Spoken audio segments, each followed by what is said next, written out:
안녕하세요. 오늘도 사연살롱을 찾아주셔서 감사합니다. 저는 60대 여성입니다. 그리고 아이를 낳고 평범한 가정 속에 소소한 행복을 꿈꾸던 사람이었는데요. 어떤 이에게는 당연하고 쉬워 보이기만 한 행복이 저에겐 참 어려운 것이었어요. 그리고 근 40년이라는 도둑이라도 맞은 듯 어느새 황혼을 맞이하게 되었는데, 나이가 나이인 만큼, 아니 지나온 시간이 다사다난한 만큼 요즘은 많은 생각과 또 그에 따른 감정이 불쑥불쑥 찾아오곤 합니다. 어디서 들었는데 나이를 가늠해 인생을 시계로 표현을 하더라고요. 저처럼 60대 사람들은 인생 시계에서 저녁 6시쯤이라고 하는데, 누군가는 환한 대낮의 시간이 지나 쓸쓸하다고 생각할 수도 있고, 누군가는 바쁜 거 다 지나고 퇴근해서 집에 가서 쉴 수 있는 여유로운 시간이라고 생각할 수도 있겠죠. 그리고 저 역시 6시를 식구들끼리 둘러앉아 맛있는 저녁을 먹고 잠들기 전에 편안한 시간이라 생각하는데, 요즘은 저의 마음가짐이 딱 그런 것 같아요. 비록 시간의 풍파에 이젠 젊지 않은 얼굴과 몸이지만 억만금을 준다고 해도 저는 과거로 돌아가고 싶지 않습니다. 그만큼 지금이 너무 감사하고 행복하기 때문인데요. 제가 이렇게 서툴지만 제 사안을 쓰게 된 계기도 지금의 이 행복이 있기까지 제가 참 치열하고 처절하게 살아왔기 때문이었어요. 그리고 그런 시간이 있었기 때문에 더욱 소중한 지금의 기적과도 같은 행복을 여러분들에게 소개하고 싶어 어렵사리 키보드를 치고 있는데, 부디 제 글이 무사히 마지막까지 이어질 수 있길 바라는 마음이에요. 글쓰기를 배운 적도 없고 그렇다고 컴퓨터 사용이 능숙하지도 않지만 제 이야기를 끝까지 함께 해주셨으면 감사하겠습니다. 저는 가난한 집의 이남 이녀 중 둘째 딸로 태어나 단 한순간도 등 따시고 배부르게 살아본 적이 없었어요. 엄마와 아빠는 늘 일만 하셨지만 많은 돈을 벌어보신 적이 없는 분이셨죠. 그러니 외식은 꿈도 꾸지 못하고 학교도 육성회비가 없어 못 가는 신세였는데요. 지금이야 세상이 좋아져 무상교육이라 하지만 저는 학교 가서 선생님한테 육성회비 때문에 혼나는 게 너무 싫었어요. 그래서 제 나이 17에 집을 나왔고 공장에 취직해 무작정 일을 하기 시작했는데, 제 나이 20살이 되었을 때 남편을 만나 결혼식도 생략한 채 살림을 차렸어요. 그때는 돈도 없지만 외롭기도 해서 누군가 따뜻하게 대해주면 홀랑 마음이 가던 미숙한 어른이었죠. 그리고 남편과 1년을 돈 것 끝에 혼인신고를 했고, 그 뒤 3년 후에 눈에 넣어도 아프지 않을 순한 아들을 낳았는데, 형편이 좋지 못했기 때문에 아이를 키우겠다고 일을 그만둘 수는 없었어요.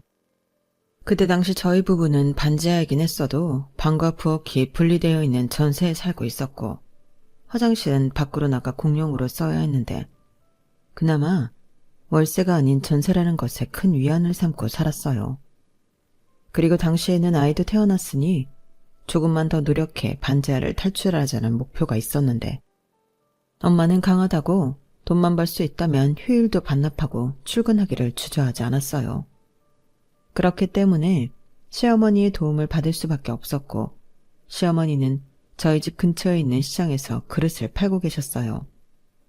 남편 말로는 남편이 초등학교에, 그러니까 저희 세대는 국민학교인데 2학년인가 3학년인가일 때 부모님이 이혼했다고 하더라고요. 이유는 시아버님의 외도였다고 했는데, 시어머니도 보란듯이 2년 뒤에 재혼을 했다고 했어요. 그리고 그 후로 무슨 박복한 인생이신지 한 번 더 같은 이혼을 하셨고, 내내 혼자 계시다 저희가 결혼하고 난 뒤 마지막 동반자라며 재혼을 하셨는데, 그런 이유로 시어머니는 밖에서만 볼 수 있었어요. 남편 역시 새 아버지를 보고 싶은 마음도 없었는데, 시어머니가 재혼한 남편의 아이들과 살고 있어서 더 그랬던 것 같았죠. 하여간 그런 사연이 있는 시어머니와 남편이었는데, 아들애를 낳고 아쉬운 건 저희 쪽이었으니 낮에는 시어머니에게 종종 아이를 부탁했죠. 사실 그렇게라도 당신 아들의 손자를 보여드리고 싶은 마음이었는데, 시어머니도 그런 제 마음을 아는 듯 제가 아이를 봐달라 부탁을 드리면 싫은 소리 한번 하지 않고 아이를 가게로 데리고 오라고 하셨어요. 그리고 돌이 지났을 무렵에는 어린이집에 보냈는데 쥐구멍에도 해뜰 날이 온다고 열심히 사니 저희 집에도 좋은 시절이 오더군요. 저희가 글쎄 18평 빌라를 대출을 받아야 하긴 했지만 사게 되었어요. 지하도 아니고 무려 2층이었는데 방이 3개, 화장실도 안에 있는 그런 집이었죠. 저는 그 집에 이사가는 날 얼마나 좋았는지 힘든 줄도 모르고 하루 종일 짐을 나르고 또 정리하고 치우고 한시도 쉬지 않고 움직였는데 남편도 마찬가지였어요. 거의 무일푼이나 다름없던 남녀가 자기 집을 갖게 되었으니 얼마나 행복했게요. 그때가 저희 아들이 5살이 되었을 때였는데 그때 행복과 불행이 같이 올 줄은 저도 남편도 꿈에도 몰랐어요. 그때는 모처럼 어린이날이라 아들애가 놀이하던 놀이동산을 가기로 했고 남편과 저는 그날만큼은 아들애를 위해 돈을 쓰기로 마음을 먹은 날이었는데 사람이 어찌나 많은지 깜짝 놀라고 말았죠. 그 넓은 놀이동산 바닥이 보이지 않을 정도로 사람이 많았거든요. 그리고 한참 놀다가 오후가 되니 사람이 조금씩 빠지기 시작했는데 그때 아들애가 배가 고픈지 칭얼거리기 시작했고 저는 간식이라도 사오겠다며 남편한테 아들을 맡겼어요. 그리고 양손 가득 먹을거리를 사왔을 때는 남편은 졸고 있었고 아들애는 보이지 않더라고요. 여보, 창민이는? 창민이 어디 있는데? 창민이? 창민이 여기 있지. 어라, 얘가 어딜 갔나? 자기 애도 안 보고 뭐 했어? 아무리 졸려도 어린애를 두고 졸면 어떡해? 미안, 나도 모르게 깜빡. 근데 멀리는 못 갔을 거야. 아마 엄마 찾으러 갔나 본데? 몰라, 이러다 애 못 찾으면 어떡해? 무슨 그런 재수없는 소리래. 자기는 여기서 창민이 찾고 있어. 나는 방송 좀 해달라고 할게. 지금쯤 지도 무서워서 울고불고 하고 있을 거야. 남편은 그렇게 말하고 헐레벌떡 어딘 줄도 모르면서 미아 방송을 부탁하러 갔어요. 그리고 30분 정도 됐을까? 저희 아들 이름이 호명되면서 미아 방송이 들렸는데 아무리 방송을 하고 그 놀이동산을 뒤지고 다녀도 저희 아들은 찾을 수 없었죠. 그리고 시간은 금세 해가 넘어가 저녁이 되어 아이를 찾는 게 더 힘들었는데 저와 남편은 포기할 수 없었어요. 아이를 잃어버린 부모한테는 당연히 그 아이를 찾을 때까지 포기할 수 없잖아요. 그래서 그 넓은 놀이동산을 직원들과 함께 목이 터져라 아이 이름을 부르며 이리 뛰고 저리 뛰어다녔는데 나중에 보니 구두를 신고 가서 발이 피가 나고 엉망이 되어 있었어요. 하지만 저는 아픈 줄도 몰랐고 그저 제 아들이 어딘가에서 엄마 엄마 하며 울고 있을 것 같아 가만히 있을 수 없었는데요. 불행하게도 사람들이 모두 퇴장한 가운데도 저희 아들은 어디에도 모습이 보이지 않았어요. 어찌나 거짓말 같던지 올 때는 셋이었는데 돌아갈 때는 둘이라니 저는 그런 현실을 받아들일 수 없었어요. 그래서 그날 이후 저는 제정신일 수 없었어요. 공장도 가지 않았고 매일 아이를 찾겠다며 경찰서를 다니고 전단지를 붙이며 돌아다녔는데 아이 팔에는 미아 방지 팔찌도 있었거든요. 그러니 사람들은 유괴라도 당한 거 아니냐며 제 속을 후벼 팠는데 그렇게 아들을 찾겠다며 보낸 시간이 40년이 될 줄을 그때는 몰랐어요. 아니 시간이 가면 갈수록 어쩌면 이 지옥이 평생 끝나지 않을지도 모른다는 공포 속에 살았다고 해도 과언이 아닌데요. 아이를 잃어버린 이후의 제 인생은 완전 처참했습니다. 그건 남편도 마찬가지였겠죠. 하지만 저는 남편이 아이를 잘 보고 있었다면 이런 비극은 일어나지 않았을 거라고 생각했고 그런 생각이 들면 남편을 미워할 수밖에 없었는데 그런 미움은 결국 남편과 더는 살 수 없는 지경에 이르게 하고 말았어요. 저는 아이를 찾기 전엔 잠을 잘 수도 밥을 먹을 수도 없는 지옥을 살고 있었는데 남편은 꾸역꾸역 밥도 먹고 잠도 쿨쿨 잘 자더라고요. 그리고 그 모습이 왜 그리 죽이고 싶을 만큼 보기 싫은지 제 입에서는 늘 날카로운 말들만 쏟아져 나왔어요. 지금 목구멍에 밥이 들어가니? 아니, 아빠라는 사람이 어떻게 애를 잃어버리고 밥을 먹을 수 있어? 간밤에는 코까지 골면서 자더라? 왜 또 말을 그렇게 해? 내가 일부러 그랬어? 나도 괴로워. 자기만 괴로운 게 아니야. 그리고 사람이 기본적으로 먹고 자는 건 해야 애를 찾지. 너만 부모야? 나도 지금 똑같이 힘들고 죄책감에 몸서리치고 있다고.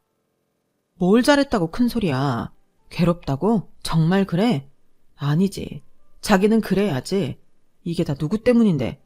자기는 나보다 더 괴로워야 해. 매일 그날을 기억하고 후회해야 한다고. 그래야 사람이지.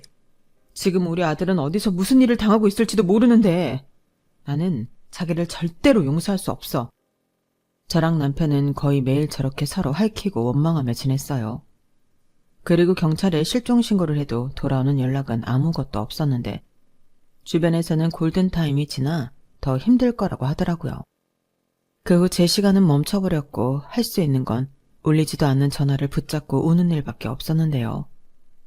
그러다 쓰러져 구급차에도 실려가고 이러다가는 진짜 죽을 수도 있다며 병원에서는 겁을 주는데 저는 그게 하나도 무섭지 않았어요. 목숨 같은 아이를 잃어버렸는데 이렇게 죽을 수 있다면 오히려 잘된 일이었죠. 하지만 그때 시어머니가 저를 붙잡고 이런 말씀을 해주셨는데요. 아이러니하게도 남편은 싫어 죽겠지만 시어머니의 그 말을 듣고 저는 살기로 했어요. 얘야, 네가 이러면 네 아들은 누가 찾니? 엄마가 버티고 있어야 애를 찾아도 돌아올 것이 있지. 내가 내 아들만 생각하면 널 볼 면목도 없고 당장이라도 내 아들 데려다 후드려 패고 싶지만 그런다고 내 손자가 돌아오는 것도 아니니 염치 없지만 내가 이렇게 부탁한다. 얘야, 살아라. 그냥 살기만 해라. 이렇게 말하며 제 앞에서 훌쩍훌쩍 하시는데 왜 그리도 시어머니의 마음이 느껴지던지 저는 제 아들을 찾기 위해 살기로 마음먹었습니다. 하지만 남편과는 계속 좋지 않았어요. 한 2년 정도 그렇게 지내다 남편이 먼저 이혼해달라고 하더라고요. 지금 이게 뭐야? 어디서 뻔뻔하게 이딴 소리를 내밀어. 이혼? 이혼을 해달라고? 당신이 그러고도 사람이니? 나도 힘들어서 그래. 이러다가는 너랑 나랑 둘 다 죽어. 평생 너는 나를 원망하고 살 거잖아. 나도 미안한데 나도 사람답게 살고 싶다. 사람답게 살아? 자식 잃어버린 부모가 사람답게 살겠다고? 그래, 너는 이해할 수 없겠지. 근데 나도 이제 이해받고 싶은 마음도 없어. 그러니까 우리 제발 헤어지자. 이렇게 부탁할게. 저는 더는 아무 말도 할 수 없었어요. 그냥 상종하고 싶지 않더라고요. 제발 헤어지자니 그런 소리를 어떻게 할 수 있는 건지. 제 주변에서는 그런 인간은 더더욱 이혼해주면 안 된다고 했지만 저는 모든 것이 다 의미 없다 생각해 그 인간이 해달라는 대로 해주기로 했어요.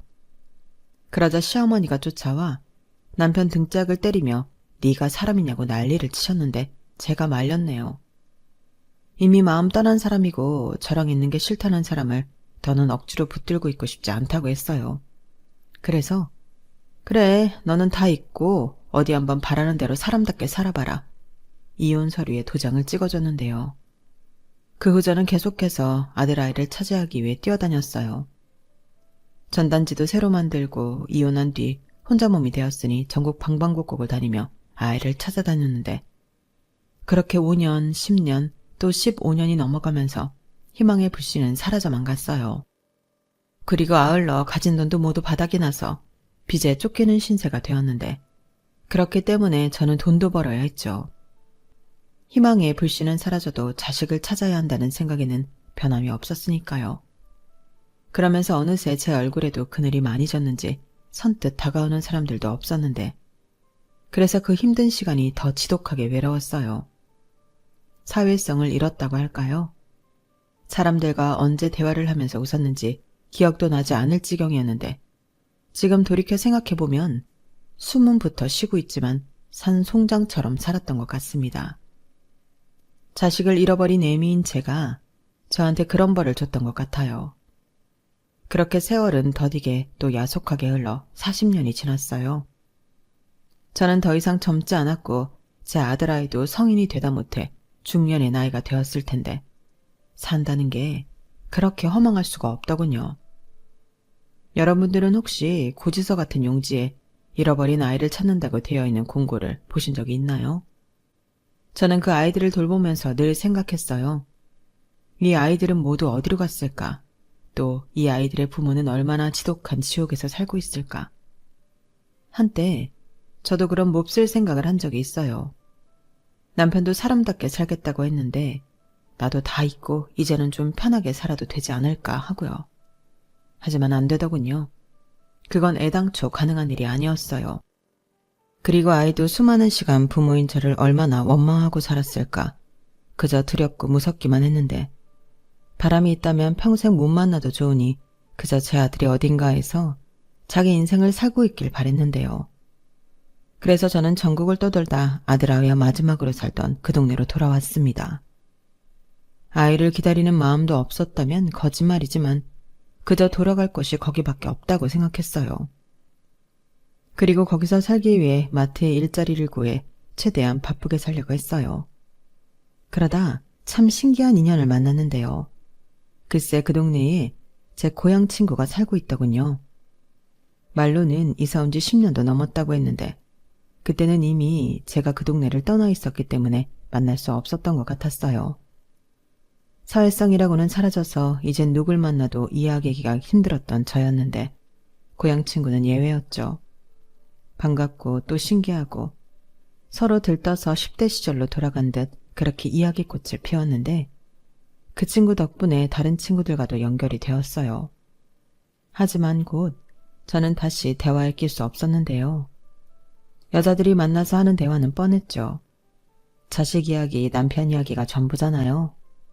하지만 저는 어느 얘기도 끼지 못하니 그저 눈동자만 굴리며 어색한 미소만 지었는데 결국 저도 친구들한테 제가 겪은 일과 지나온 시간을 이야기했습니다. 그냥 하고 피하기보다 얘기하고 싶었어요. 그러자 삽시간에 화기애애한 분위기는 조용해졌고 눈물을 보이는 친구도 있었는데 희한한 게 제 마음은 친구들의 마음으로 채워지는 기분이 들었어요. 그리고 종종 친구들과 만나 시간을 보냈고 그러던 중 한 친구가 자기 딸이 결혼을 한다며 청첩장을 돌렸는데 못난 저는 청첩장을 받아들고 한참 동안 고민을 했네요. 친구 딸이 제 아들과 나이가 비슷하더라고요. 그리고 새삼쳐도 아들을 잃어버리지 않았다면 어쩌면 이미 며느리를 받거나 그도 아니라면 아들한테 장가 언제 갈 거냐고 잔소리를 하고 있을 것 같았는데 저는 그전까지 그런 생각을 해본 적이 없었거든요. 그저 저에게 아들은 늘 5살 그대로였는데 딸의 결혼식을 앞둔 친구를 보니 부럽기도 하고 슬프기도 했어요. 그러자 청첩장을 준 친구가 제 마음을 눈치라도 챈 듯 저에게 미안하다고 했는데요. 윤영아, 미안해. 내가 너무 내 자식 시집 보낸다고 들떠 있었지? 아니야, 네가 뭐가 미안해. 축하할 일이지. 괜히 내가 분위기를 처지게 해서 미안하다. 아니야, 나는 윤영이 너를 다시 만나 얼마나 좋은데. 사실 우리 딸이 나이가 많잖아.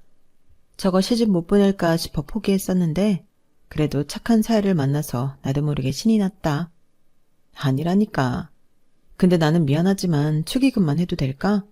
괜히 내가 가서 주책이라도 떨까 봐서. 좋은 날인데. 윤영아, 너 정말 안 갈 거야? 그럼 현숙이가 너무 서운하지. 우리도 서운하고. 우리 그냥 가서 맛있는 거 먹고 축하해주고 오자. 현숙이네 사이가 그렇게 잘생겼단다. 능력도 좋고. 야, 너는 눈치도 없이 그런 소리 왜 해? 내가 뭐. 오히려 이런 건 자꾸 눈치 보고 피하면 더 이상해. 윤영아, 우리 같이 가자. 현숙이가 그러는데 사위가 무슨 사연이 있는지 가족이 없다네. 그래서 하격도 별로 없는 모양인데 한 사람이라도 더 가서 축하해주자. 저는 다른 친구의 말을 듣고 기분이 살짝 이상했어요. 가족이 없다니. 딸을 시집 보내는 친구 현숙이가 의식이 되었는데 현숙이는 그저 얇은 미소만 지으면서 이렇게 말했어요. 나도 자세한 건 안 물었어. 우리 애가 하도 지랄을 해서. 그런데 우리 사이 보고 있으면 그냥 선해서 좋아. 부모 없이 컸다고 하는데도 그늘 하나 없고 성실하고 책임감도 강한데 아, 내가 아들을 못 낳은 이유가 이런 아들을 맞이하려고 했구나. 그런 생각이 절로 들었다니까. 솔직히 그런 사연이 있어서 결혼식은 작게 해도 된다고 생각했는데 사위가 그러지 말라고 했어. 일생에 한 번인데 우리 딸은 축하받아야 하지 않냐고. 그 마음이 얼마나 고마운지. 나는 그냥 우리 사이가 마음 다칠까 그 걱정만 하고 있었다니까. 그래서 나랑 남편은 혼주자리도 없애버리기로 했고 둘이 동시 입장하기로 했어. 우리 남편이 눈치 없이 딸도 하나밖에 없는데 손도 못 잡고 들어간다고 해서 그럼 나는 내 사위 손잡고 들어가겠다고 하니까 그런 이상한 결혼식이 어딨냐고 한바탕 했다니까? 그래서 너희들한테는 우리 사위 하객 쪽에 자리 채워주면 좋겠다고. 저는 현숙이의 말을 듣는데 저도 모르게 눈물이 났어요.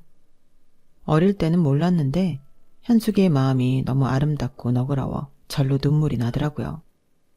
그리고 왠지 아들을 잃어버린 제가 그 결혼식에 참석해 부모가 없다는 현숙이의 사위 편에 서주고 싶다는 분에 넘치는 마음이 들었는데, 그래서 현숙이의 딸 결혼식에 참석하기로 마음을 바꿨어요. 그리고 사정을 알아서인지 얼굴도 한번 보지 못한 현숙이의 사위에게 마음이 쓰였는데, 누구보다 행복하게 살았으면 좋겠다는 생각이 저절로 들었죠. 그리고 혼주가 된 현숙이는 우리 사위야 인사해, 잘생겼지? 라며 사위를 저와 친구들에게 소개해줬는데요.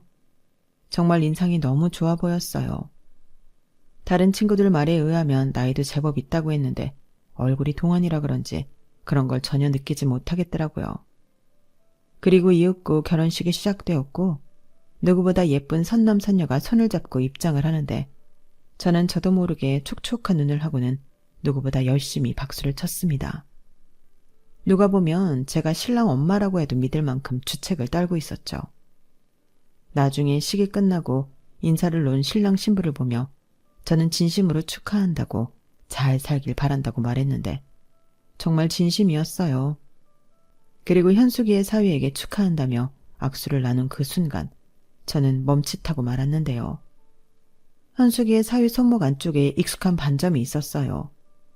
그 반점은 제 아들한테도 있는 거였는데 모양이 꼭 초승달 모양이어서 유독 제가 귀여워하던 반점이었어요. 그래서 커서도 이 반점만큼은 제거하지 않았으면 좋겠다는 생각을 했었는데 그 반점이 현숙이 사위 손 안쪽 같은 위치에 선명하게 있었죠. 이 반점은... 이게 어릴 때부터 있던 건데요. 모양이 좀 특이하죠? 손목 안쪽이라 잘 안 보여서 없앨 생각은 못했는데 이상한가요? 아니요. 전혀 이상하지 않아요. 근데 저기 혹시 그게... 저는 차마 그 남자한테 상처가 될 수 있는 부모 이야기를 선뜻 물어보지 못했어요. 확인하고 싶은 마음이 굴뚝 같았지만 그 아이의 이름은 제 아들 이름이 아닌 전혀 다른 이름이었고 만에 하나 제가 듣고 싶은 말이 아닌 다른 대답을 듣게 된다면 기꺼이 결혼식에 초대해준 현숙이의 얼굴을 더는 볼 자신이 없었는데요. 그래서 차마 물어보지 못하고 말끝을 흐리고 말았죠. 그런데 현숙이가 저한테 왜 그러냐고 자기가 먼저 저에게 다가와 괜찮으니 자기한테만 말해보라고 했는데 그래서 저는 현숙이에게만 살며시 내 아들 손목 안쪽에도 같은 모양의 반점이 있었다고 이야기를 했어요. 그러자 현숙이는 화들짝 놀라며 그래? 그럼 당장 확인해 봐야지 뭘 망설여? 라고 설레발을 쳤는데 하지만 저는 그러지 말라고 했죠. 나중에 기회가 있어서 사위에게 이야기를 들으면 그때나 알려달라고 했는데요. 저는 그 뒤로 쿵쾅거리는 마음을 진정할 수 없었어요. 어떤 날은 현숙이의 사위가 영락없이 제 아들 같았는데 신혼여행에서 돌아오면 붙잡고 물어볼까 별의별 생각을 혼자 했더랬죠. 그러다 현숙이에게 연락이 왔어요. 저도 저지만 현숙이 역시 너무 궁금해 참을 수 없었다며 자기 사위한테 이것저것 물어봤다고 했는데요. 우리 사위가 그러는데 어렸을 때 기억이 잘 나지 않는데 근데 확실한 건 부모님이 미국에 살았다고 했는데 참 별난 사람들이지. 애를 한국 고아원에 맡겼다고 하네. 그게 우리 사위가 15살인가 됐을 때라고 하는데 부모라는 인간들이 제대로 돌보지도 않았던 모양이야. 그래? 역시 내 아들은 아니었구나. 내가 괜히 설레발을 쳤네. 미안하다. 네가 뭐가 미안해. 나라도 당장 확인하고 싶었을 거야. 근데 우리 사위가 이런 말도 했는데 유독 기억이 나는 어렸을 때가 있대. 너무 어려서 몇 살이었는지 잘은 기억이 나지 않는데 놀이동산에서 부모님이랑 신나게 놀았던 기억이 있대. 그때 엄마가 먹을 걸 사온다고 자리를 떠났는데 아빠가 졸고 있어서 엄마를 찾으러 갔다고 하더라고. 그 기억만큼은 아주 선명하다고 했는데 전에 아들 놀이동산에서 잃어버렸다고 하지 않았어? 맞아. 그리고 내가 간식 사온다고 자리를 뜨고 우리 남편이 졸다가 애가 없어진 것도 맞긴 한데 부모가 있었다고 하니 그러게 뭐 우리가 애 키울 때는 놀이동산 같은 데서 애 종종 잃어버렸다가 찾기도 많이 했으니까. 그렇지? 그래도 윤영아, 밑자의 본전인데 유전자 검사 뭐 이런 거 한번 해볼래? 어? 아니 그래도 어떻게 그래, 실례잖아. 몰래 하면 되지. 내가 우리 사이 머리카락이라도 한 움큼 뽑든. 아, 칫솔 쓰라고 하고 그거 챙겨서 하면 되잖아. 드라마 같은 데서 보니까 그렇던데. 너도 참. 하자. 아니면 말고 괜히 미련 남잖아. 그럼 나야 고마운데 괜찮겠어? 윤영아, 나는 말이야, 만에 하나 네가 우리 사위 친엄마라면 너무 좋겠어. 우리 남편은 말도 안 되는 소리 하지 말라고 했지만 정말 그렇다면 이건 기적이잖아. 나는 그렇게라도 너랑 우리 사위한테 그런 기적이 일어났으면 좋겠어. 아까도 말했지만 밑져야 본전이잖아. 오히려 확실하니까 더 좋지. 현숙이는 저에게 적극적으로 유전자 검사를 해보자고 권했어요. 사실 그런 검사는 어디서 어떻게 하는 줄도 모르는데 저야말로 확인하고 싶은 마음에 그러자고 했죠. 현숙이가 말하는 그 기적에 제 지나온 시간을 걸어보고 싶었거든요. 그래서 현숙이의 말에 따라 제가 쓰던 칫솔과 머리카락을 건네줬고 한 달 남짓한 시간이 지났는데요. 저에게 그 한 달은 10년과도 같았답니다. 그리고 한껏 상기된 얼굴을 한 현숙이가 저를 찾아왔는데요. 얼마나 급했는지 슬리퍼를 신고 앞치마를 입은 채 제가 일하는 마트에 왔더라고요. 그리고 저는 현숙이의 얼굴을 보자마자 심장이 마구 뛰기 시작했는데 현숙이 얼굴을 보니 그냥 딱 알 것 같았어요. 그리고 이윽고 현숙이는 윤영아, 됐어. 기적이야. 기적이 일어났다고. 야, 너 아들 찾았어. 라며 큰 소리로 말했는데 저는 그만 그 자리에서 주저앉아 엉엉 울어버렸어요. 40년이나 못 찾은 아들이 친구 사위가 되어 돌아오다니 믿을 수 없었죠. 정말 하루에도 수십 번 바라고 기대했던 순간이었는데 설사 거짓말이라고 해도 저는 믿고 싶었어요. 마음 같아서는 당장 달려가 제 아들애를 품에 안아보고 싶었지만 그 순간에는 왜 그렇게 용기가 나지 않던지 낯설고 또 오랜 시간 외롭게 해서 미안하기만 했는데 현숙이는 당장 만나야 하지 않냐고 저를 채근하더라고요. 하지만 저는 선뜻 나서지 못했어요. 결국에 이번에도 성질 급한 현숙이 손에 못 이기는 척 끌려갔는데 장모한테 모든 이야기를 들은 제 아들은 반신반의하듯 자리에 앉아있더군요. 그때 저는 입으로 내뱉지는 못했지만 머릿속으로 내 아들, 꿈에서도 보고 싶었던 내 아들, 이 말만 되풀이하며 조심스럽게 아들에게로 한 걸음 한 걸음 걸어갔는데 그 뒤 떨리는 입을 겨우 떼서 창민아 라고 정말 오랜만에 제 아들 이름을 불러봤어요. 아들의 이름을 부르는 게 얼마만인지 그것만으로 가슴이 벅차 터질 것만 같았는데 아들애는 당연하게도 처음 듣는 이름이라는 듯 눈만 깜빡거렸어요. 이윽고 아들 앞에서 무너진 제 모습에 아들의 눈에서도 눈물이 흘렀는데 나중에 아들애가 그러더군요.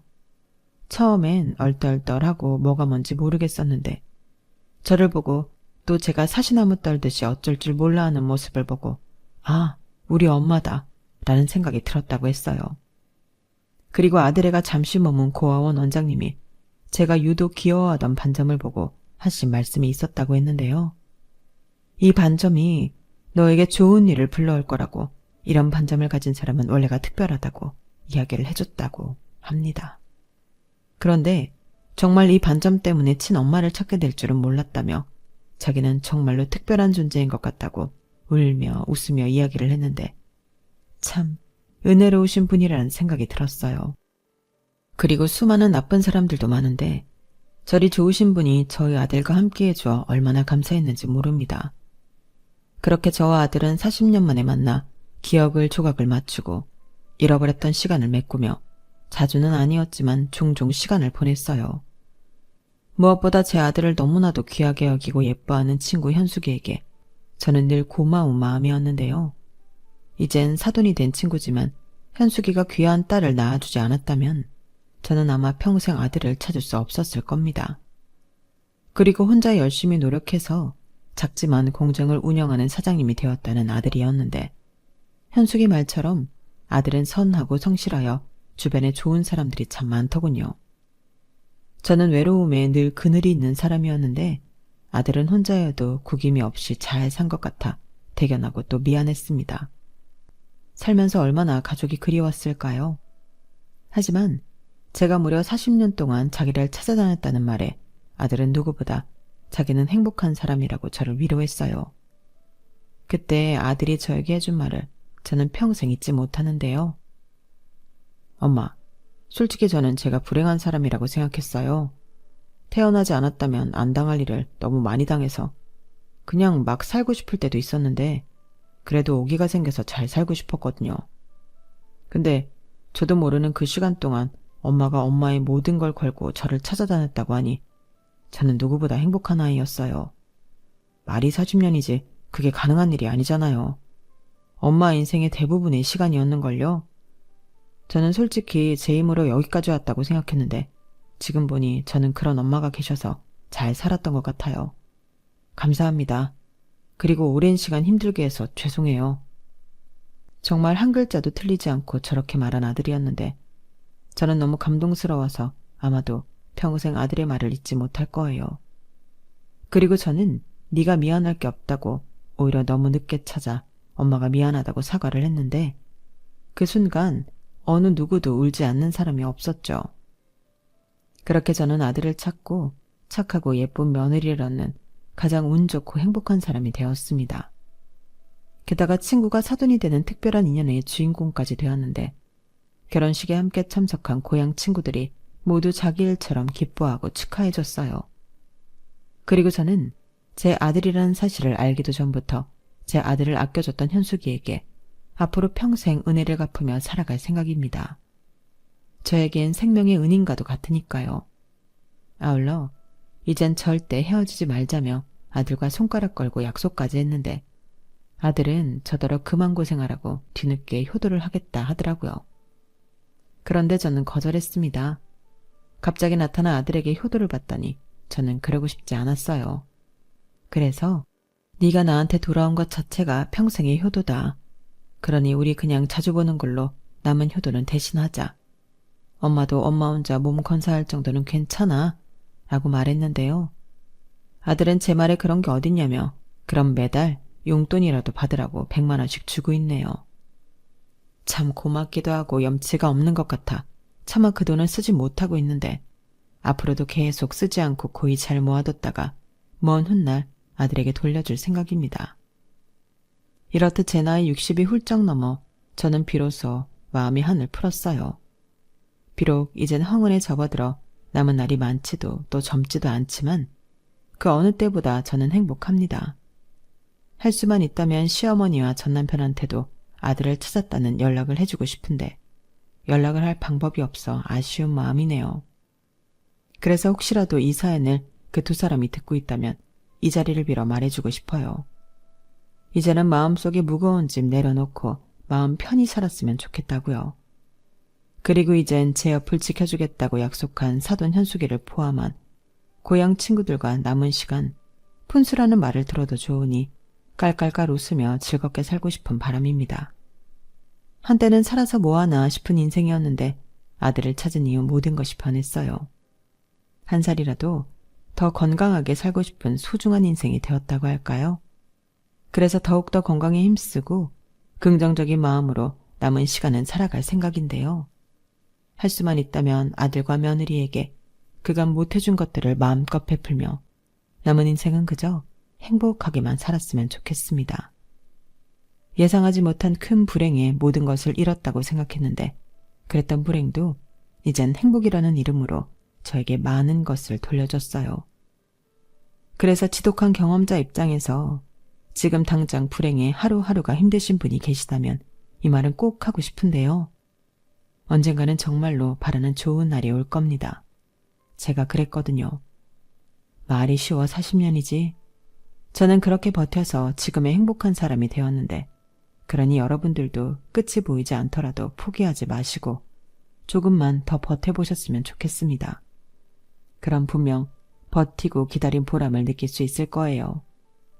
그리고 끝으로 결국엔 모든 사람들이 불행에서 해방되어 해피엔딩을 맞이할 거란 사실에 저는 믿어 의심치 않는데 모두가 행복한 그런 날이 왔으면 좋겠습니다. 이상 제 이야기는 여기까지예요. 막상 제 사연을 써보려고 하니 쉽지가 않았는데 여러분들에게는 재미있는 시간이었길 바라봅니다. 그럼 항상 건강하시고요. 꼭 행복하세요. 안녕히 계세요.